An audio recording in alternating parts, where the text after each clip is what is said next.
ব্রাহ্মণবাড়িয়ার বিজয়নগরের সীমান্তে মুরাদ হোসেন মুন্না নামের এক বাংলাদেশি যুবককে ধরে নিয়ে নির্যাতনের পর হত্যার অভিযোগ উঠেছে ভারতীয় সীমান্তরক্ষী বাহিনী বিএসএফ এর বিরুদ্ধে। পরিবারের লোকজনের কোনোভাবেই থামছে না কান্না। মঙ্গলবার ৮ এপ্রিল সন্ধ্যায় এই হত্যাকাণ্ড ঘটে। নিহত মুরাদ হোসেন মুন্নার পরিবার ও স্থানীয় জনগণ ঘটনার সত্যতা নিশ্চিত করলেও বর্ডার গার্ড বাংলাদেশ বিজিবি সাক্ষাৎকার নিতে চাইলে তারা তা বক্তব্য দিতে নারাজ। নিহত মুন্না বিজয়নগর উপজেলার পাহাড়পুর ইউপির ৭ নং ওয়ার্ড সেজামোড়া এলাকার মৃত হাজী ফজলুর রহমানের ছেলে। নিহত মুন্নার ভাগিনা মোহাম্মদ আরাফাত আলী বলেন, মঙ্গলবার বিকেলে মুন্না মামা কৃষি জমিতে কাজ করছিলেন। তখন ভারতীয় সীমান্তরক্ষী বিএসএফ এর মুন্নাকে ভারত সীমান্তে ডেকে নিয়ে যায়। পরবর্তীতে মাগরিবের মুহূর্তে কাঁটাতারের বাইরে মুমূর্ষু অবস্থায় ফেলে চলে যায়। নিহত মুন্নার সারা শরীরে বহু আঘাতের চিহ্ন। তিনি আরও জানান, বিজিবি কাঁটাতারের বেড়ার গুড়া থেকে নিউ তোরা মথর ফৌট দেহ তুলে এনে এলাকার হামদু ও আমির খানের কাছে মুমূর্ষু অবস্থায় মুন্নাকে রেখে চলে যায়।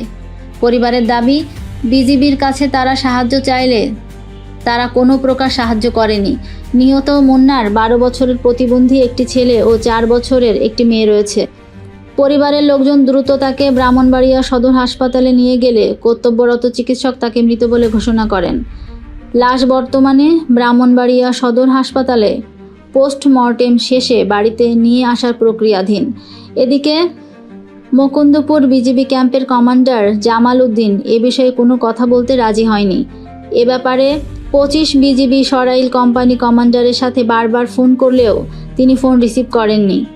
এ বিষয়ে বিজয়নগর থানা ভারপ্রাপ্ত কর্মকর্তা রওশন আলী ঘটনার সত্যতা নিশ্চিত করেছেন। আমি কি দেখতেছি আমি আর কিছু করতে পারি না, বুঝেন। আমার ছোট ভাই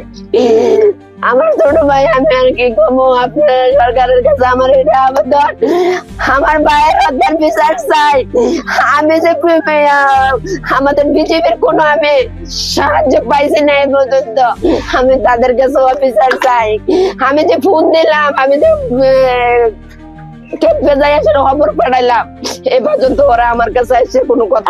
আপনারা তো দেখছি না, হেরে যাবার দেখা নিতে হে আপড়ছে কথা কইয়া যখন আবার হে যখন আইসে আইয়া সাইরা যখন নইয়া লাইছে, নইয়া যখন গাছটা কাটতাছে, ও মই হে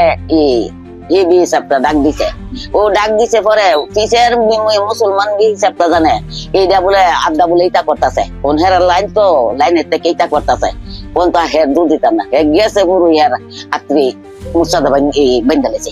আমার নাম মোহাম্মদ শফিকুল ইসলাম, গ্রাম সেজামুরা, বিজয়নগর থানা। তারে বাংলাদেশ ডেকে নিছে বিএসএফ। এই পাশটা হলো বাংলাদেশ আর এই পাশটা হলো ইন্ডিয়া। এরপর নিচে শুনছি রাত্রে সন্ধ্যার সময় তারা বাড়ি বরাবর দিয়ে গেছে, বেড়ার এই পাশে পালাইতে রাখছে। পাবলিক না বিটিআর শুনে জানে বন করে তাড়াতাড়ি বাড়াচ্ছে, তা হসপিটাল গিয়া মারা গেছে। এই পাশে রেখে যাওয়ার পরে, তার কাটার করে রেখে যাওয়ার পরে বিজিবি এনে বাংলাদেশ সীমান্তে মানে ক্ষেত ধানের জমিগুলো বাংলাদেশের জমিনের পাশে রেখে যায়। 2 জন লোকের কাছে দিয়ে যায়, হান্দু মামা এবং হান্দু মামার ভাতিজা আমির খানের কাছে হস্তান্তর করে ওনারা চলে যায়। এবং এটাও বলে যায় যেন এই বিষয়ে আমরা কাউকে কোনো কিছু না জানাই, এরকম ভাবে ওনারা বলে যায় আমাদেরকে। বিজিবি টহলরত অবস্থায় বিজিবি ছিল ওনারা বলে গেছে। ঘটনাটা মাগরিবের আধা ঘন্টা আগে প্রায় 6:30টার দিকে ওনাকে পাওয়া গেছে, 7টা 7:30টার দিকে পাওয়া গেছে।